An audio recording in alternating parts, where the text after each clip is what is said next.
Bonjour et bienvenue à notre culte en ligne. Je suis vraiment heureuse de retrouver l'équipe et de pouvoir passer un temps dans la louange avec eux. Mais je pense que mon papa est encore plus heureux que moi que je sois de retour. Merci papa pour ce défi que tu as relevé. C'est super. Alors, pour ce temps de louange, et merci à l'équipe aussi, bien sûr. Pour ce temps de louange, j'avais à cœur de vous lire le passage où Jésus marche sur l'eau. C'est dans Matthieu 14, 22 jusqu'à 29. Aussitôt après, Jésus obligea les disciples à monter dans la barque qui a le précédé, sur l'autre rive, pendant qu'il renverrait la foule. Quand il l'eut renvoyé, il monta sur la montagne pour prier à l'écart, et le soir venu, il était là seul.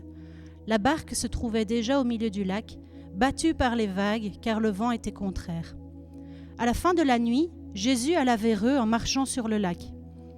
Quand les disciples le virent marcher sur le lac, ils furent affolés et dirent « C'est un fantôme !»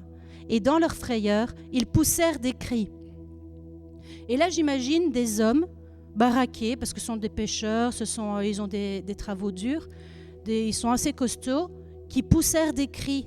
C'est assez drôle, en fait, quand on les imagine en train de se serrer. « Ah, au secours !»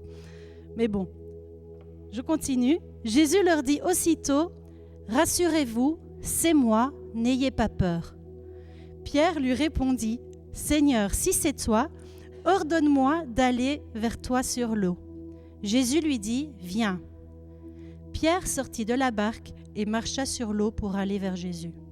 Et ce passage est riche, il y a vraiment beaucoup de choses à dire, mais il y a certains éléments que j'aimerais relever avec vous. C'est comme les disciples, eh bien, nous vivons aussi des attaques. Que ce soit le coronavirus ou autre, nous vivons aussi des tempêtes dans nos vies. Ça peut être la perte d'un emploi, les conflits, les finances. Mais dans la tempête, le Seigneur n'est pas affolé, comme nous pourrions l'être. Il contrôle la situation.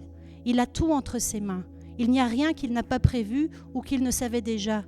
Il sait et il peut agir. Et il te dit, rassure-toi, c'est moi, n'aie pas peur. Jésus leur dit ces mots, et malgré tout, Pierre lui répond, Seigneur, si c'est toi. Et nous aussi, nous avons tendance à oublier. Nous aussi, nous ne savons pas toujours à qui nous nous adressons. Tous les dimanches matins, nous sommes dans notre zone de confort, dans notre bateau, comme Pierre. Je ne sais pas où vous êtes, là, en ce moment, vous êtes peut-être sur votre canapé, mais en tout cas, vous avez vos pantoufles, vous êtes dans votre lit, je ne sais pas. Mais il faut avouer que plus le temps passe, plus le dimanche matin, nous nous mettons à l'aise dans notre zone de confort. Et nous aussi, nous pourrions dire, Seigneur, si c'est toi, si. Nous oublions que Dieu est au-dessus de la tempête. Il est souverain, il est saint, il est majestueux. Et il n'y a rien qui l'ébranle. Au contraire, nous voyons ici dans le passage que Jésus utilise le désir de Pierre de marcher sur l'eau et lui dit, viens.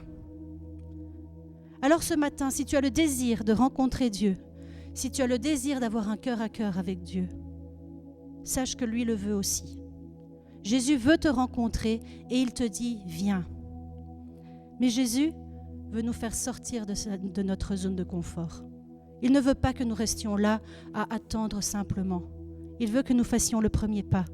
Parce qu'on ne peut pas vivre le surnaturel dans notre zone de confort. Alors comme Pierre, sors de ton bateau, fais ce pas vers Jésus. Et lui, il te tendra la main. Et pendant ce passage, pendant ce temps de ce chant, je vous invite vraiment à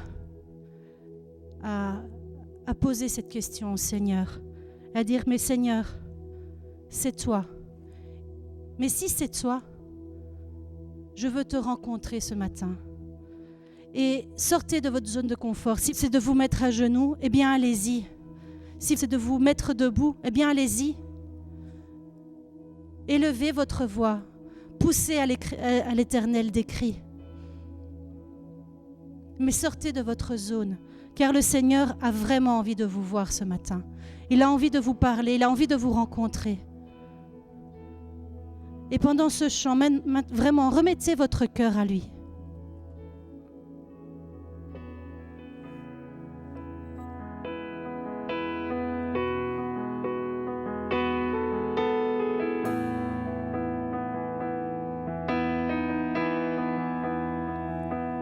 Vers toi, Seigneur, j'élève ma voix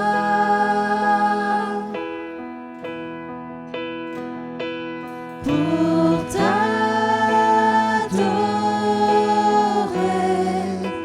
mon Sauveur, mon Roi. Reçois, Seigneur, comme un doux parfum, l'amour est le chant de nos cœurs reconnaissants.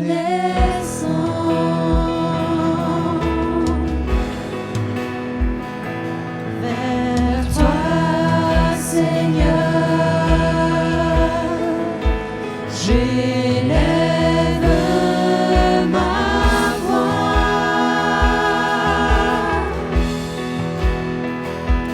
pour t'adorer, mon Sauveur, mon Roi. Reçois, Seigneur,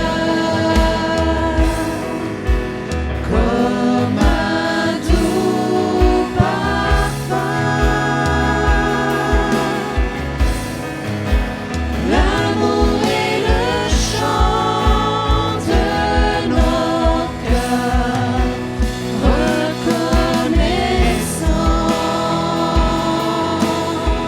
Vers toi, Seigneur, vers toi, Seigneur,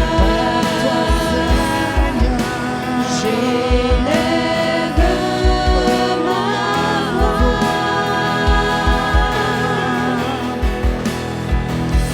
pour t'adorer,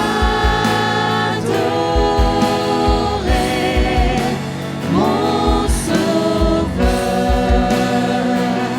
mon Roi. Reçois, Seigneur, comme un doux parfum,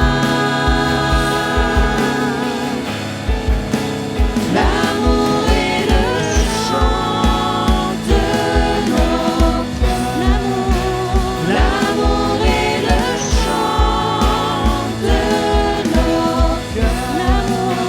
L'amour est le chant de nos cœurs reconnaissants. Seigneur, ce matin, c'est vers toi que nous voulons tourner nos regards. C'est vers toi que nous voulons tourner nos cœurs, Seigneur. Parce que nous voulons te rencontrer, Seigneur. Nous voulons te voir agir dans nos vies et nous croyons que tu es Dieu.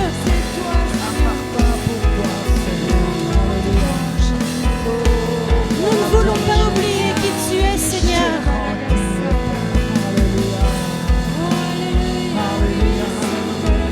Alors reçois notre louange, reçois notre adoration, Seigneur, et vois nos cœurs reconnaissants.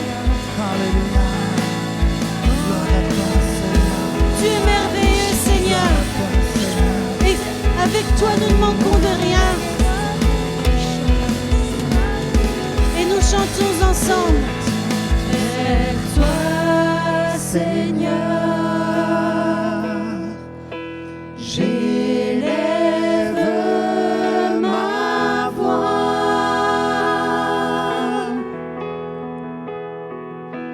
pour t'adorer,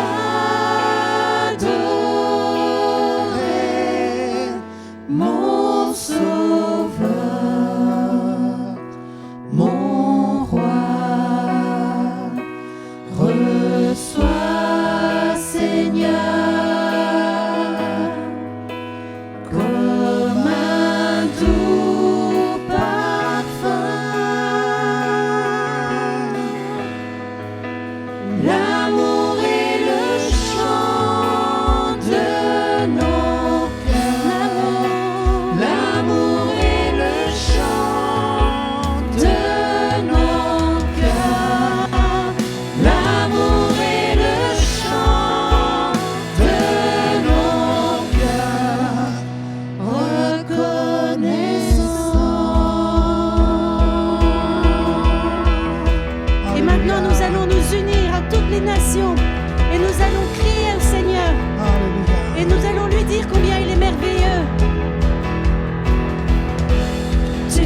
puissant et grand Seigneur.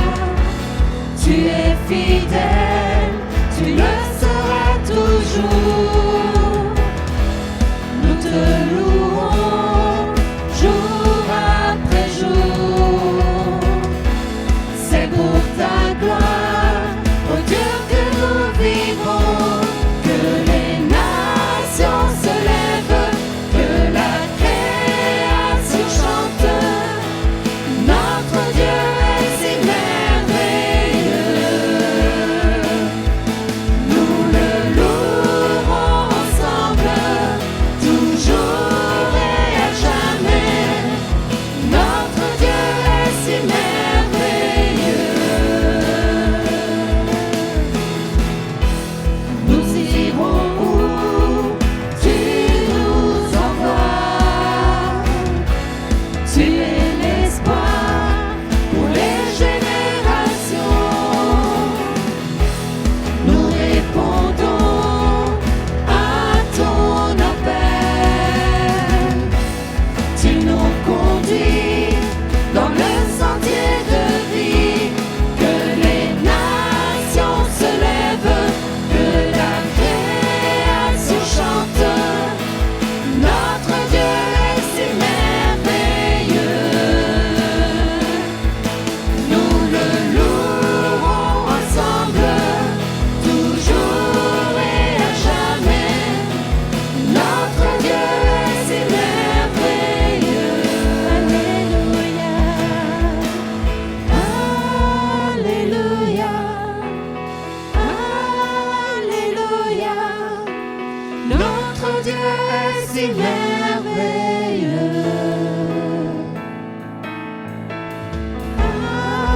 Alléluia. Alléluia.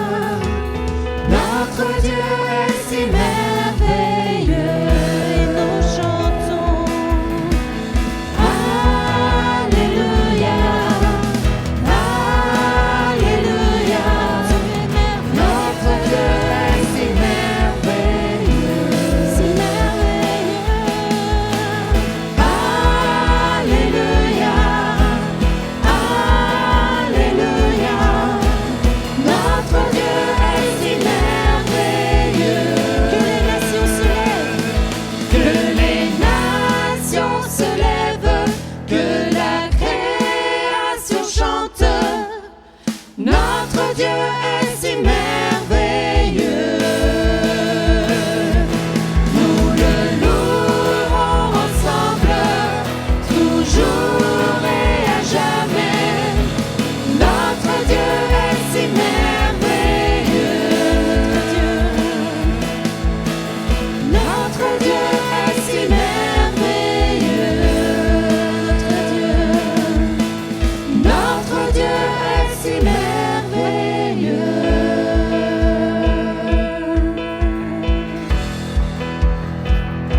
Alléluia.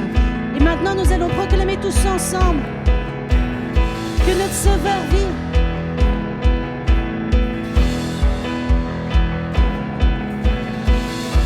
Oh Dieu, tu règnes à jamais. Que le monde connaîtra ton nom. Tous unis, nous chantons l'hymne de tes rachetés. Je sais que mon Rédempteur vit, et sur lui j'ai fondé ma vie. Mon Sauveur vit. Je peux déclarer chaque matin, Jésus, tu es le seul chemin.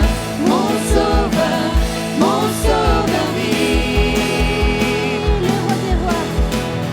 Le roi des rois vint du ciel, et tout l'enfer tremble à son nom. Victorieux, éternel, est le chant des rachetés. Et ses enfants déclarent: je sais que mon Rédempteur vit, et sur lui j'ai fondé ma vie. Mon Sauveur vit. Je peux déclarer chaque matin, Jésus, tu es le seul chemin, mon sauveur vit. Je sais que mon Rédempteur vit, et sur lui j'ai fondé ma vie, mon sauveur vit. Je peux déclarer chaque matin, Jésus, tu es le seul chemin, mon sauveur vit. Mon sauveur vit, mon sauveur vit, mon sauveur vit. Mon sauveur vit, mon sauveur vit, mon sauveur vit, mon sauveur. Mon sauveur vit, mon sauveur vit, mon sauveur vit. Proclamons ensemble. Mon sauveur vit, mon sauveur vit, mon sauveur vit. Je sais que mon Rédempteur vit, et sur lui j'ai fondé ma vie, mon sauveur vit. Je peux déclarer chaque matin, Jésus, tu es le seul chemin, mon sauveur vit. Je sais que mon Rédempteur vit, et sur lui j'ai fondé ma vie, mon sauveur vit. Je peux déclarer chaque matin, Jésus, tu es le seul chemin, mon sauveur vit. C'est vrai, Seigneur, tu vis. Tu as gagné sur la mort. Tu nous as rendus libres. Tu as brisé nos chaînes, Seigneur. Nous avons tant de raisons de te louer. Sois glorifié, Seigneur. Sois honoré, Seigneur. Reçois notre adoration. Seigneur, viens régner en nous.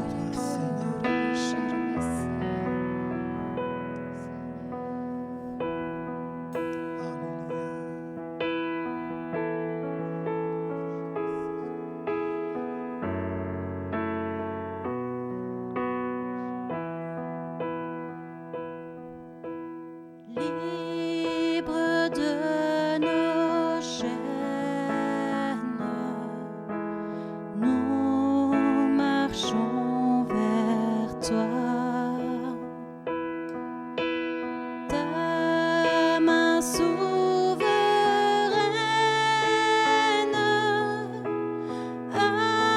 affermit nos pas. Armée de lumière,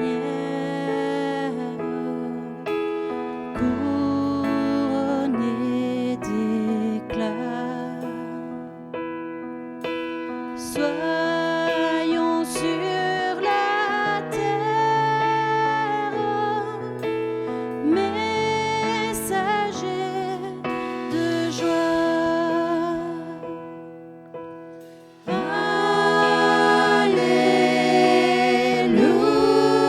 Alléluia, que ton règne vienne. Maranatha, viens Jésus, règne en moi.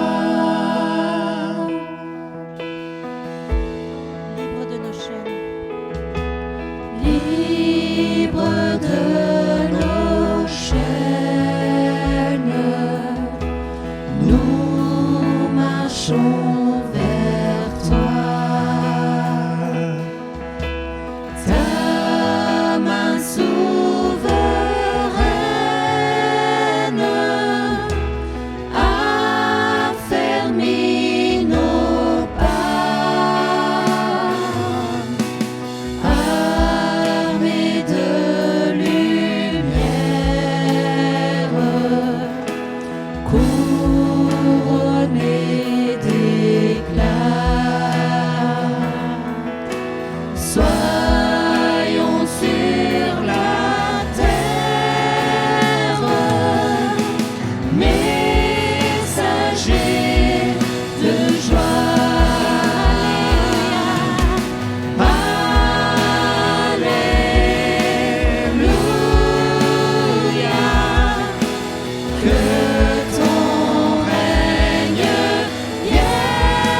toi, Jésus-Christ. Et même si je suis fragile, et même si c'est difficile, je chanterai gloire à l'Éternel. Je chanterai louange à son nom. Je chanterai Dieu, mon essentiel. Je chanterai en l'honneur de son nom. Je viens te dire, Seigneur, que tu es mon bonheur. Rien ne peut détruire notre bel avenir. Et même si je suis fragile, et même si c'est difficile, je chanterai gloire à l'Éternel. Je chanterai louange à son nom. Je chanterai Dieu, mon essentiel. Je chanterai en l'honneur de son nom. Toute ma vie, je redirai que tu as donné ta vie. Toute ma vie, je redirai que tu as payé le prix. Toute ma vie, je redirai que je ne vis que pour lui. Je chanterai gloire à l'Éternel. Je chanterai louange à son nom. Je chanterai Dieu, mon essentiel. Je chanterai en l'honneur de son nom. Je chanterai gloire à l'Éternel. Je chanterai louange à son nom. Je chanterai Dieu, mon essentiel. Je chanterai en l'honneur de son nom. Alléluia. Oui, Seigneur. Même si c'est Je difficile, chanterai gloire, Seigneur. même si je En suis au l'honneur milieu de la ton nom, tempête, Seigneur. même si je suis perdue, même si je suis déboussolée, Seigneur, je veux chanter mes louanges. Je veux avoir le regard fixé sur toi, Seigneur. Béni sois-tu, Seigneur. Car tu es Alléluia. le roc, Béni soit le nom du tu es le Seigneur. refuge, tu es Béni mon soit le secours, nom Seigneur. du Seigneur. Alléluia. Je veux prendre la main que tu me Gloire à tends. toi, Jésus. Gloire à toi, Jésus. Merci pour ton amour, Seigneur. Alléluia. Merci pour ta grâce. Gloire à ton nom, Seigneur. Oh, béni sois-tu, Oh, Seigneur. alléluia, Jésus, béni sois-tu, Seigneur. Alléluia. Oh, Béni alléluia, sois-tu, Seigneur. Alors oui, Seigneur, même Béni si c'est sois-tu, difficile, Seigneur, nous voulons te je veux chanter. Nous voulons venir à Gloire toi, à l'Éternel, Seigneur. gloire À à toi, chaque Seigneur. moment, à Je tout moment de chanterai notre vie, gloire à l'Éternel. Je chanterai louange à son nom. Je chanterai Je chanterai Dieu, mon essentiel.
Merci. Béni sois-tu, Seigneur. Merci, Jésus, sois béni, Seigneur. Alléluia. Merci pour cette sécurité que tu nous donnes. Seigneur. Alléluia. Merci. Alléluia. Oh, alléluia. Uragesharamasa. Et avant de passer la parole au pasteur Albert, j'aimerais qu'on puisse prendre un temps pour remercier Jésus pour ce qu'il a fait pour nous et qu'on puisse se souvenir de ce sacrifice. Il est aussi sorti de sa zone de confort. Il était bien sur son trône, glorieux. Mais il a librement choisi de venir sur la croix. Non pas pour avoir des trésors, pour avoir des richesses, pour se montrer, mais par amour pour nous. Parce qu'il voulait une relation avec nous. Alors prenons ce temps, pendant ce chant, de nous rappeler pourquoi nous sommes là.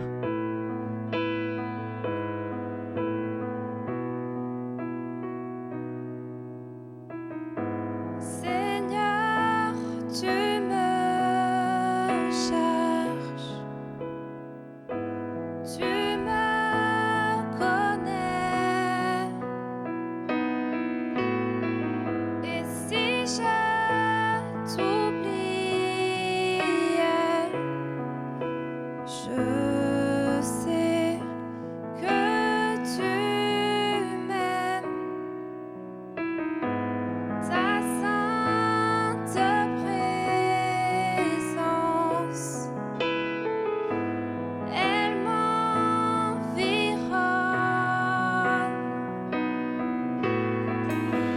À chaque moment, je sais que tu m'aimes. Je sais que tu m'aimes.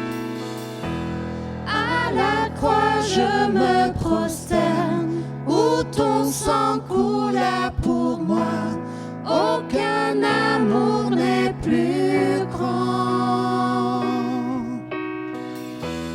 Tu as gagné sur la mort, ta gloire remplit les lieux très hauts. Rien ne peut nous séparer.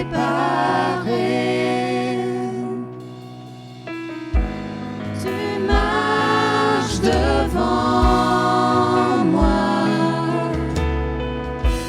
tu gardes mes pas,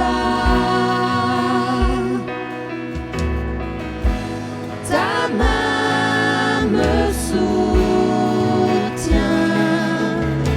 Je sais que tu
Je sais que tu m'aimes. Je sais que tu m'aimes. À la croix je me prosterne, où ton sang coula pour moi.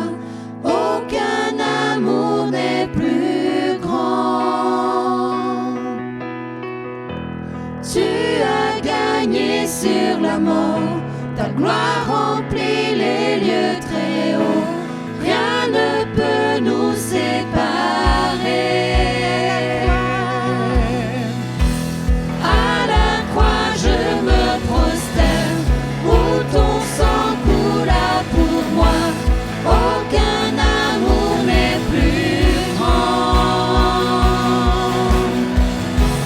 Tu as gagné sur la mort, ta gloire remplit les lieux très hauts. Rien ne peut nous séparer. Une dernière fois à la croix. À la croix je me prosterne, où ton sang coula pour moi. Aucun amour n'est plus grand.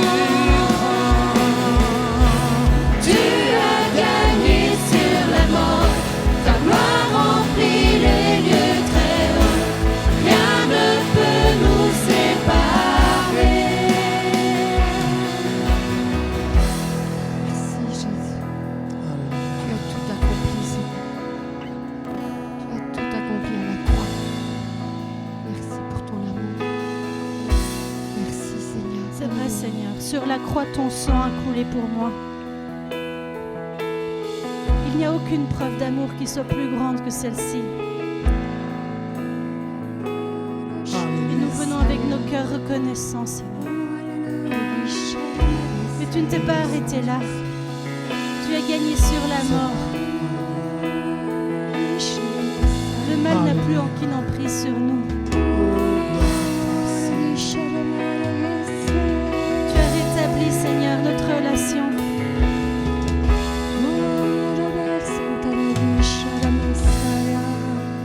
Merci, Jésus.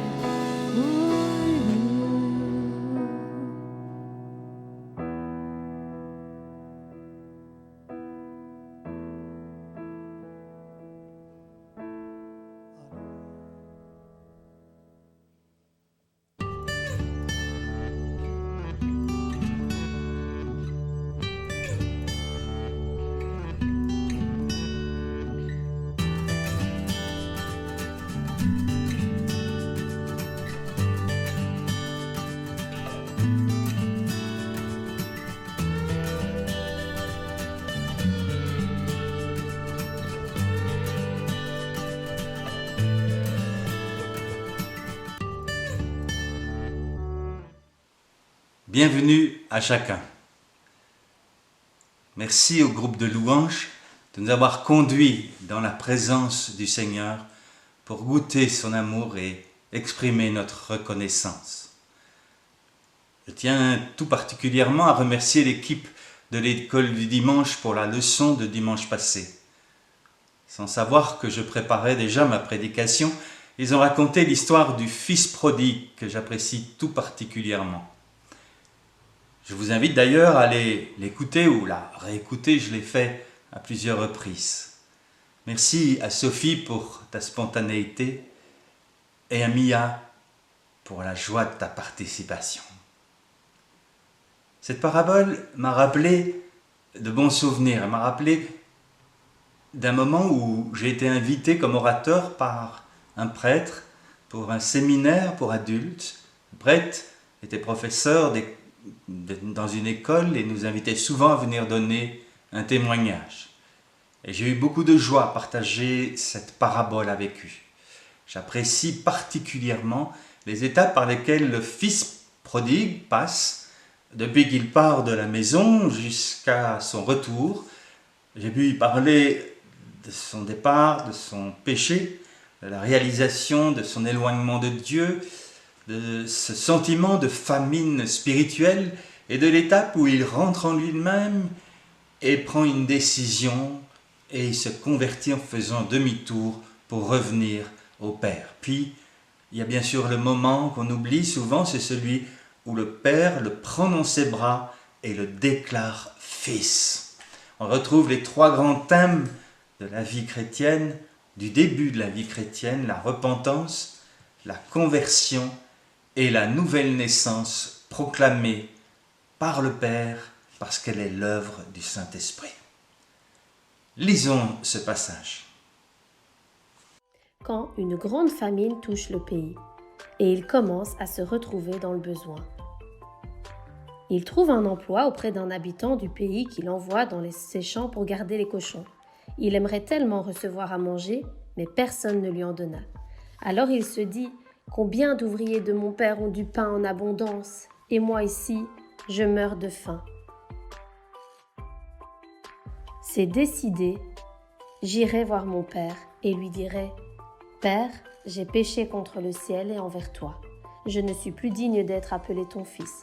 Traite-moi comme l'un de tes ouvriers. » Lors de ce séminaire, à l'une des pauses, plusieurs couples sont venus me dire on est d'accord avec la démarche du fils prodigue, mais notre problème, c'est que nous nous identifions tous au fils aîné de la parabole.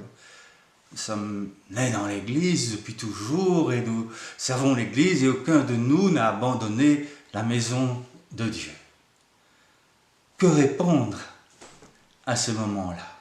Dans nos milieux évangéliques, nous mettons en effet plus l'accent sur le fils prodigue.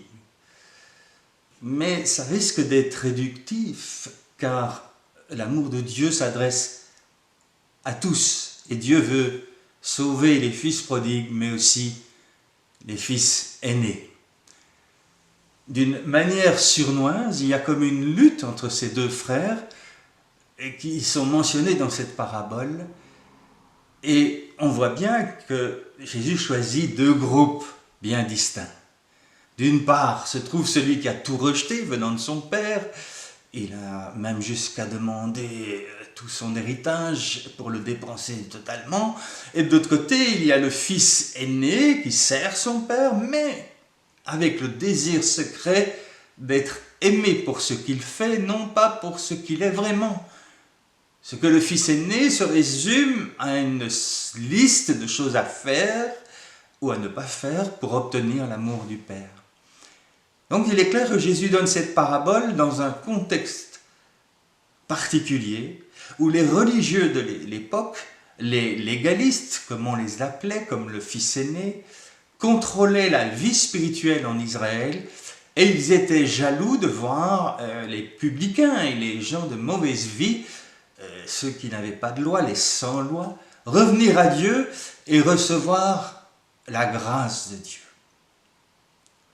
Pour bien comprendre cette dualité dans cette parabole, il faut savoir que si on le prend sous cet aspect-là, on va voir que les 2 groupes, que ce soit le légaliste ou celui qui est sans loi, leur point commun, c'est finalement la loi elle-même. Sans elle, il n'y aurait pas de conflit. Sans règles, sans ce que Dieu disait, il n'y aurait pas de conflit entre ces 2 groupes. Il y a un conflit qui naît partout où la parole de Dieu est prise au sérieux et partout où une loi morale et spirituelle est reconnue comme étant la norme d'une vie et d'un comportement. Ce n'est donc pas étonnant de trouver ce problème dans nos églises. Je ne vous apprendrai rien en vous disant que nous avons aussi nos légalistes dans l'église et aussi nos sans-loi, qu'on peut appeler aussi les antinomistes, d'un mot grec où on retrouve nomos qui veut dire loi, anti-loi. Voyons comment aborder ce problème. Voyons d'abord le premier groupe. Les légalistes qui ici sont représentés par le fils aîné. Jésus nous parle des pharisiens et des sadducéens qui, malgré leur mauvaise réputation, avaient aussi la qualité de savoir que la loi était bonne. Elle avait une grande valeur aux yeux de Dieu. Il respectait cette loi et les règles qui disaient « Celui qui suit mes lois et observe mes ordonnances en agissant avec fidélité, celui-là est juste, il vivra, dit le Seigneur l'Éternel. » Ézéchiel 18, 9. Pour nous, le débat est différent parce que lorsque nous lisons les épîtres, nous comprenons que les conditions du salut sont maintenant dans une attitude de foi en Jésus. Dans Actes 16, 31, il est dit « Crois au Seigneur Jésus et tu seras sauvé, toi et ta famille. » Ils avaient malheureusement aussi beaucoup d'énormes défauts, dont le plus grand était certainement la propre justice. Ils se croyaient justes et ne pouvaient pas vivre une repentance sincère. Ils se remettaient peu en question. Ils considéraient leurs œuvres comme suffisantes pour recevoir l'approbation de Dieu, ce qui leur donnait en plus le droit de juger les autres et de leur dire ce qu'ils devaient faire, et même un peu plus, en mettant de lourds fardeaux sur leurs épaules. Jésus donnera de nombreux exemples tirés de ce que les pharisiens faisaient. Ils aimaient se mettre à la première rangée, ils aimaient prier à haute voix, ils aimaient jeûner en public et donner la dîme d'une manière exubérante. Ils agissaient avec favoritisme, ils vivaient dans le compromis et aimaient l'argent. Tout cela cachait un cœur non soumis à Dieu et le besoin d'une réelle conversion. Voyons maintenant l'autre groupe, le groupe des sans-loi, enfin, de ceux qui voulaient, comme le fils prodigue, vivre leur propre vie. On retrouve les publicains, les pécheurs, les gens de mauvaise vie. Ils avaient fait le choix de vivre une vie sans se référer à la loi divine et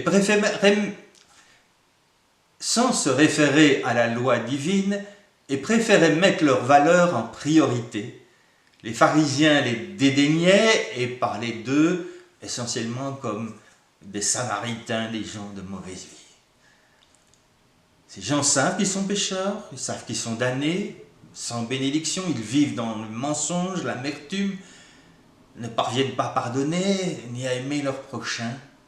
Mais à côté de tout cela, ils avaient aussi des qualités et Dieu les voit. Et la première qualité, c'est qu'ils ont été créés à l'image de Dieu. Et Dieu va les aimer et il va envoyer son Fils mourir sur la croix pour les sauver.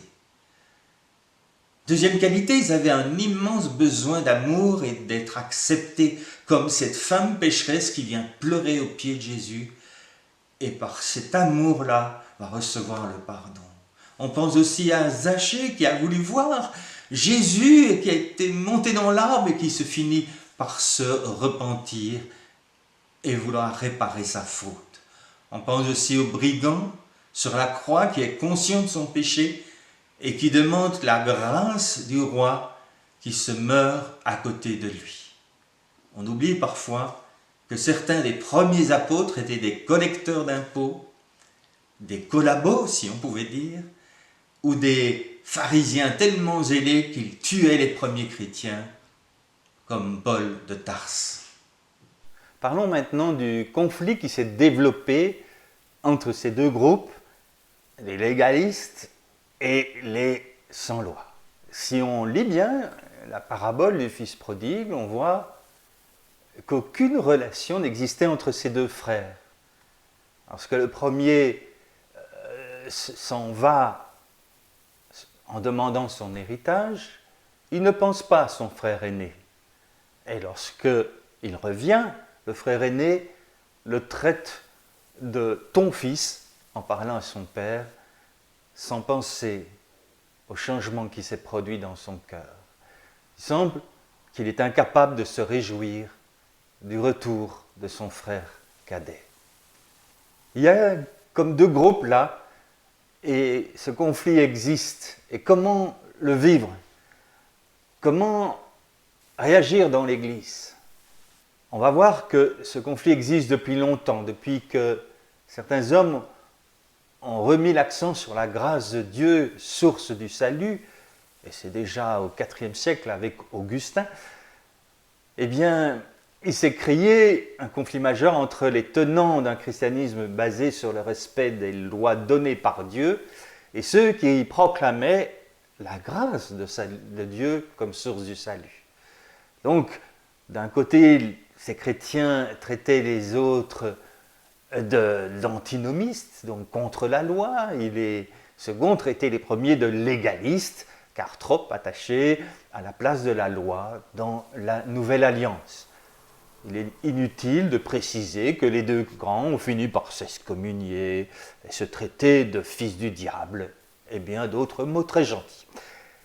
Donc le salut par grâce a encore dû gagner du terrain pour vraiment être la pensée déterminante. Ce débat allait reprendre à la Réforme, puisque tant Luther que Calvin allaient revenir sur les textes d'Augustin. Il est à noter qu'on a traité les réformateurs d'anti-loi, d'antinomistes, puisqu'ils ont repris le thème de la grâce qu'on trouve dans Éphésiens 2:8. En effet, c'est par la grâce que vous êtes sauvés par le moyen de la foi, et cela ne vient pas de vous, c'est le don de Dieu. Ce fut l'injure la plus sévère pour ces hommes qui voulaient réformer l'Église et non l'amener dans une dispute stérile et inutile. Mais maintenant, revenons à cette parabole et posons-nous la question de savoir quel camp il choisit le Père finalement. Relisons la parabole en voyant que le Père ne choisit pas d'aimer l'un plus que l'autre. Il reste le Père des deux fils, même si beaucoup reste à faire dans leur cheminement vers et pour vivre sa grâce.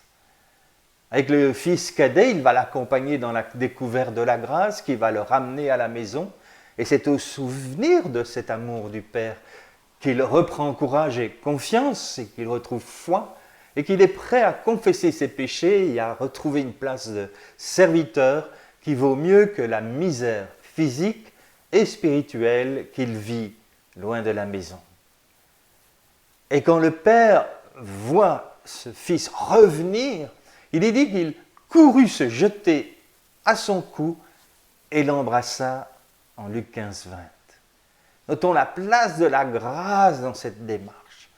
Cette grâce qui dépend d'un amour inconditionnel du Père.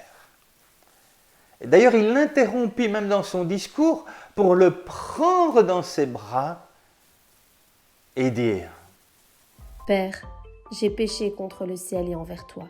Je ne suis plus digne d'être appelé ton fils.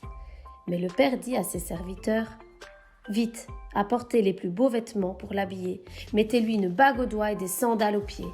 Organisons un grand festin et faisons la fête, car mon fils, que voilà, était mort et il est revenu à la vie. Il était perdu et il est retrouvé. Il manifeste par ces trois gestes qu'il est devenu à nouveau son fils. Car le vêtement signifiait qu'il retrouvait sa dignité et sa justice, la bague qu'il recevait à nouveau son autorité, puisqu'on signait les documents avec, et des sandales qui n'étaient plus considérés comme un esclave ou un serviteur, parce qu'eux n'avaient pas de sandales à leurs pieds. Pour le fils aîné, le père invite tous ses amis et son fils à cette fête pour fêter le retour du fils prodigue. Mais le fils aîné refuse et il se met en colère contre le jugement de son père. Alors le fils aîné se mit en colère et refuse d'entrer. Quand son père vient les supplier de les rejoindre, il lui dit: « Il y a tant d'années que je suis à ton service et jamais tu ne m'as donné un chevreau pour faire la fête avec mes amis.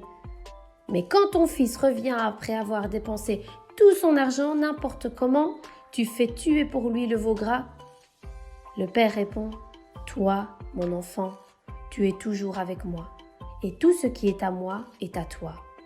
Il faut faire la fête et se réjouir, car ton frère que voilà était mort et il est revenu à la vie. Il était perdu et il est retrouvé. » Trouvons ce passage dans Luc 15, 29 à 32. Le père rassure donc le fils aîné en lui rappelant que tout ce qui lui appartient à lui aussi. Il compare ensuite le retour de son jeune frère comme le passage d'un mort qui revient à la vie.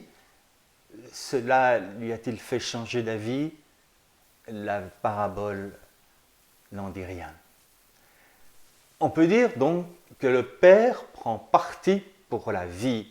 Il ne choisit ni l'un de ses fils ni l'autre, mais à cause de sa compassion et en voyant l'action de sa grâce, il se met du côté de la vie. Il ne peut que se réjouir de voir et de fêter le retour de son Fils à la vie. La loi n'est pas contre ce principe.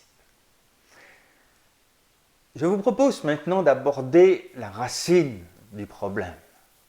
Et nous allons voir que derrière les deux positions se trouve le même problème. Voyons cela en reprenant le texte de la Genèse. Lorsque nous lisons le récit de la Genèse, nous voyons que Dieu a créé la terre et le ciel et que tout était parfait à ce moment-là. Dieu vit que la création de l'homme et de la femme était très bonne. Et dans ce contexte de perfection, il va donner sa première loi. L'Éternel donna cet ordre à l'homme: tu pourras manger des fruits de tous les arbres du jardin, mais tu ne mangeras pas le fruit de l'arbre de la connaissance du bien et du mal. Car le jour où tu en mangeras, tu mourras, c'est certain. Genèse 2, versets 16 à 17.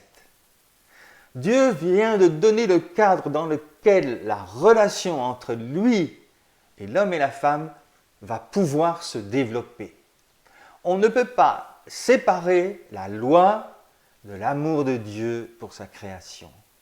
Tous ceux qui ont joué à un sport, comme le football, comprennent que les règles ne sont pas là pour ennuyer les joueurs, mais pour permettre au sport de se développer et pour y trouver du plaisir. Mais nous savons aussi que quelqu'un est venu perturber cela. Le diable va intervenir au travers du serpent pour rompre cet équilibre. Le serpent était le plus rusé de tous les animaux sauvages que l'Éternel avait fait. Il dit à la femme: Dieu a-t-il vraiment dit, vous ne mangerez aucun de ces fruits? Genèse 3:1, avec subtilité et ruse, il ne rejette pas directement la loi, mais il sème le doute chez Ève sur ce que Dieu a dit et surtout sur les intentions de Dieu. Le serpent dit alors à la femme: vous ne mourrez absolument pas, mais Dieu sait que le jour où vous en mangerez, vos yeux s'ouvriront et vous serez comme Dieu. Vous connaîtrez le bien et le mal, versets 4 et 5.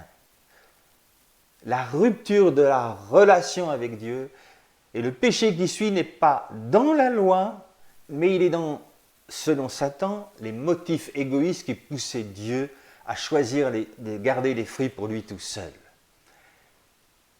Dès que le serpent réussit à séparer la parole donnée, qui ici fait loi, de la personne qui l'a ordonnée, il va insinuer des motifs douteux et l'être humain, Ève, va estimer qu'il est mieux pour elle, pour son bien, de comprendre la loi à sa manière. Donc Ève et Adam vont devenir des sans-lois, et à première vue, on pourrait dire que c'est leur acte de rébellion qui fait d'eux ces premiers sans-lois, mais en y regardant bien de près, ils ne vont pas ôter la loi, ils ne vont pas évacuer la loi, mais ils vont la détourner, et finalement ils vont s'en faire une loi pour eux et devenir des légalistes d'une loi déformée en leur faveur, car ils sont convaincus par les arguments du serpent que c'est pour leur bien. Adam et Ève deviennent des pécheurs parce qu'ils transgressent la loi originelle en mettant leur confiance dans les paroles du serpent qui leur présente une nouvelle version de la loi centrée sur eux et non plus sur la relation qui existait entre eux et Dieu. Leur péché est mis à jour quand ils deviennent autonomes. C'est la mauvaise version de l'autonomie. Ils refusent la réalité qu'ils sont des êtres créés et dépendent de leur Créateur. Ce genre d'autonomie-là est la source du péché qui nous fait de nous des pécheurs. Alors, quelle solution pour ramener le péché de rébellion, le péché du légalisme? Eh bien, ce passage nous montre que c'est la même source, c'est le péché qui reste le péché.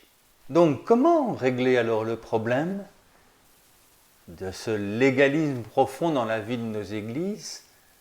Comment régler le problème de ceux qui se disent ne plus vouloir vivre sous la loi? Mais alors, comment régler le problème du légalisme dans nos vies et dans la vie de l'Église?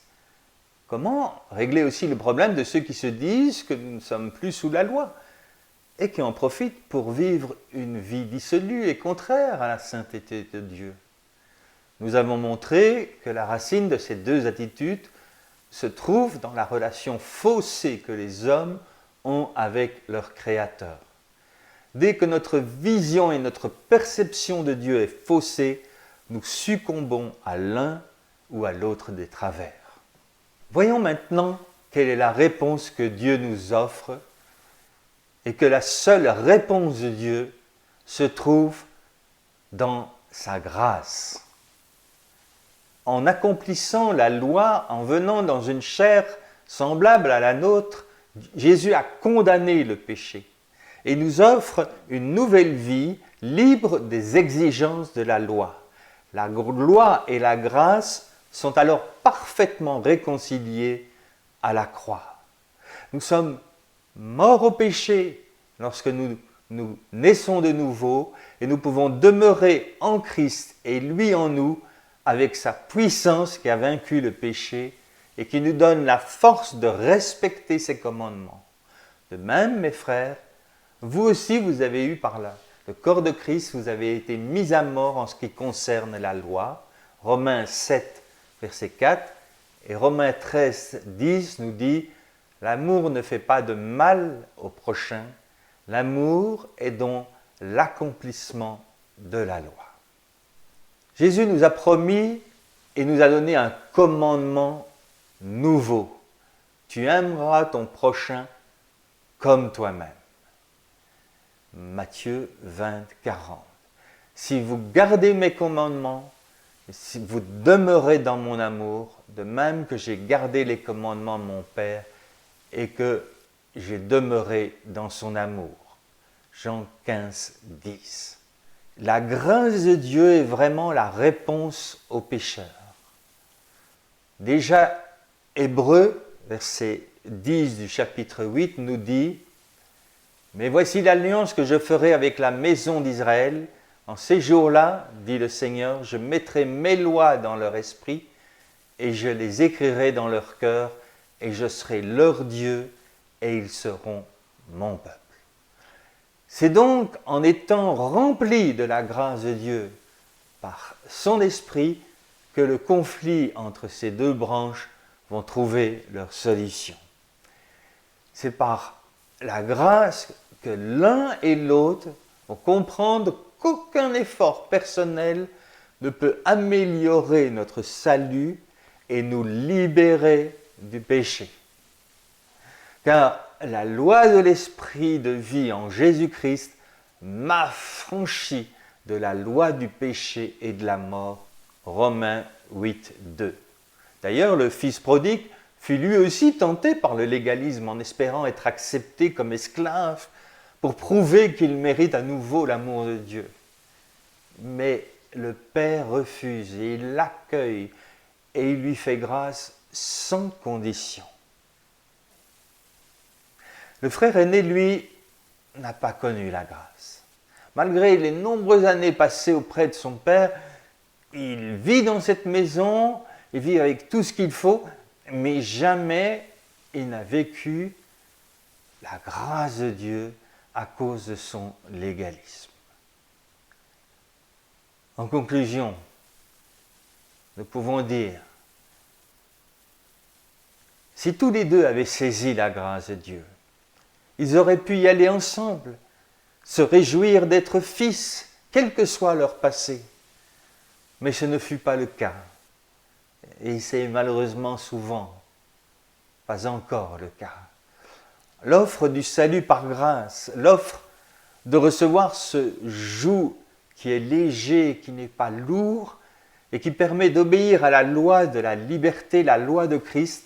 Voici le centre du message de l'Évangile qui a été annoncé, parce que Jésus est l'Évangile, il est le centre, il est la vie, il est la source, il est l'alpha et l'oméga. Soumettons-nous à la loi spirituelle écrite par l'Esprit Saint dans nos cœurs. Recevons l'amour et la grâce de Dieu pour être pleinement capables d'accomplir la loi en aimant Dieu et en aimant notre prochain, sans avoir une fausse relation à la loi. Confessons notre penchant naturel à nous remettre sous la loi pour gagner l'amour de Dieu. Et confessons toute rébellion qui nous pousse à mettre la loi au service de notre moi. Prions ensemble. Seigneur, nous voulons te confesser que l'Église a souvent oublié de présenter l'amour inconditionnel de notre Papa qui désire que tous les hommes soient sauvés. Seigneur, nous te demandons pardon pour nos cœurs rebelles qui cherchent inconsciemment à modifier tes lois à notre avantage. Aide-nous à réaliser cela dans nos vies pour que nous soupirions après les cœurs nouveaux que le Saint-Esprit désire nous transplanter.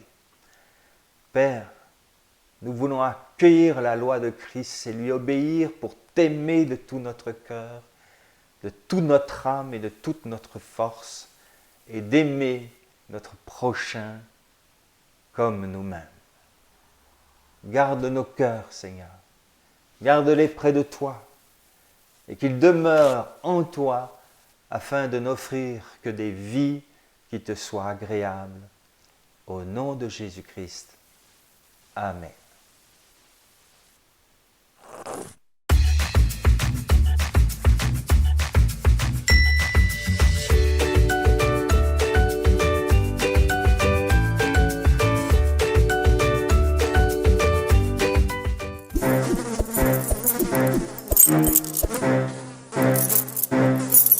Bonjour les amis, bonjour les rubis, comment allez-vous? Alors aujourd'hui, on va retrouver Mielo. Salut Mielo. Bonjour les amis, Tu vas bien? je vais très bien, je suis très content. Waouh, je vois que t'as un nouveau jouet. Oui, c'est le cadeau, je l'ai reçu. Je l'ai reçu de tante Déborah et je suis très content. Wow. Je vais jouer, je peux mettre des voitures dessus et faire des grandes promenades. Super. Mais alors, t'es tout content. Tu vas dire merci? Lui dire merci. Quoi? Comment ça lui dire merci? Bah, remercier ta tantine? Non? C'est important de dire merci, non? Non, j'ai oublié. Oh.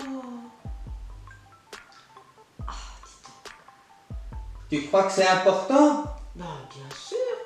Toi, tu es content, mais il faut aussi que tu lui montres ta joie. Ah bon? Ben je vais lui dire. Quand je la vois, je vais lui dire merci pour le beau cadeau. Super. Voilà. Alors, aujourd'hui, on a une histoire qui va parler de cela. Et surprise, c'est quelqu'un d'autre qui va vous la raconter. À tout de suite. Un jour, Jésus entra dans un village avec ses disciples, quand tout à coup, 10 hommes vinrent à leur rencontre. Ils se tenaient à une certaine distance et criaient « Jésus, aie pitié de nous !» Ces hommes étaient lépreux. La lèpre est une maladie terrible qui commence avec des taches sur la peau et s'étend jusqu'aux extrémités. Les lépreux devaient vivre en dehors des villes et ne pouvaient toucher personne. Quand ils virent Jésus, ces 10 hommes le supplièrent « Jésus, sauve-nous !» Alors Jésus leur donna cet ordre. « Mettez-vous en route et allez vous faire examiner par le sacrificateur. » En effet, à cette époque, le sacrificateur était le seul qui pouvait déclarer que ces hommes étaient purs. Immédiatement, les 10 hommes obéirent. et se mirent en route. Alors qu'ils marchaient, ils constatèrent qu'ils étaient guéris. Ils continuèrent leur route, mais l'un d'entre eux, quand il vit qu'il était guéri, revint sur ses pas. Il se jeta aux pieds de Jésus et le remercia. Jésus regarda cet homme tout heureux et demanda « N'ai-je pas guéri 10 hommes ? Où sont les 9 autres ? Ne s'est-il trouvé qu'un seul homme pour revenir et remercier Dieu ?» Eh oui, il n'y en a eu qu'un seul. Un seul homme sur les 10 s'est montré vraiment reconnaissant de ce que Jésus avait fait pour lui. Tu sais, Dieu est vraiment heureux de nous donner tout ce qu'il a pour nous, mais il s'attend en retour à ce que nous lui disions merci et que nous lui témoignions de la reconnaissance. Ton petit défi du jour, c'est de compléter cette phrase. Merci Jésus pour... Merci Jésus parce que tu me donnes tout ce dont j'ai besoin. Et toi, pour quelle raison vas-tu lui dire merci ? Alors voilà, vous avez aimé l'histoire ? Merci à Vanessa pour cette belle histoire. Et maintenant, le verset pour la semaine. Dites merci pour toutes choses, car cela plaît à Dieu. 1 Thessaloniciens 5, 18. On répète ? Oui.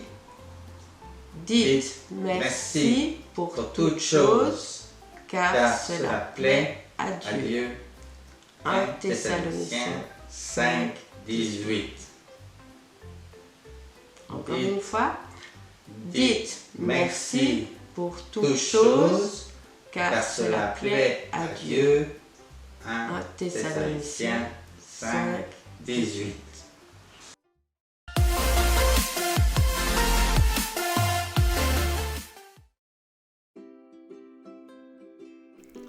Et voilà le bricolage. Je vais pouvoir faire mon arbre de reconnaissance. Alors, j'ai besoin de mes 2 feuilles de papier avec l'arbre et l'enfant et le verset. 3 petites feuilles de couleur verte, des crayons de couleur, une paire de ciseaux, de la colle et si tu veux, 2 petits bouchons en plastique. Alors voilà, d'abord tu vas colorier l'arbre, le tronc de l'arbre et les branches, et le petit personnage. Ensuite, avec tes ciseaux, tu vas découper des petites feuilles vertes que tu pourras coller aux endroits sur l'arbre. Voilà. Et le petit bonhomme, on va pouvoir le coller. Si tu le veux en relief, tu ajoutes 2 petits bouchons en plastique pour que l'enfant soit devant l'arbre. Et on ne va pas coller toutes les feuilles vertes en même temps, mais l'une après l'autre. Et le petit exercice, c'est de remercier Dieu pour quelque chose. Par exemple, merci Seigneur pour ma famille. Et là, je colle une feuille sur mon arbre. Puis je réfléchis. Ah oui Seigneur, merci pour mes amis. Et là, je colle une 2e feuille verte. Puis, merci Seigneur parce que tu me donnes tous les jours à manger. Et là, on peut coller une 3e feuille. Et au fur et à mesure que tu dis merci Seigneur pour quelque chose, tu colles une nouvelle feuille. Et après, tu auras un bel arbre avec beaucoup de feuilles. Ça te va ? Alors, bon courage, bon bricolage. Et c'est chouette de remercier Jésus pour toutes les choses qu'il nous donne. Pour la joie de vivre, pour le printemps, pour les feuilles qui poussent sur les arbres. Et voilà, ton arbre, petit à petit, va se couvrir de feuilles. Voilà, j'espère que cette histoire vous a plu. et que vous passerez une bonne semaine et vous aurez beaucoup d'occasions de dire merci à Jésus pour tout ce qu'il vous donne. Es-tu d'accord, Mielo? Oui, on a appris beaucoup de choses aujourd'hui. Chouette. Alors, à la semaine prochaine. À la semaine prochaine. Au revoir les enfants. Au revoir tout le monde.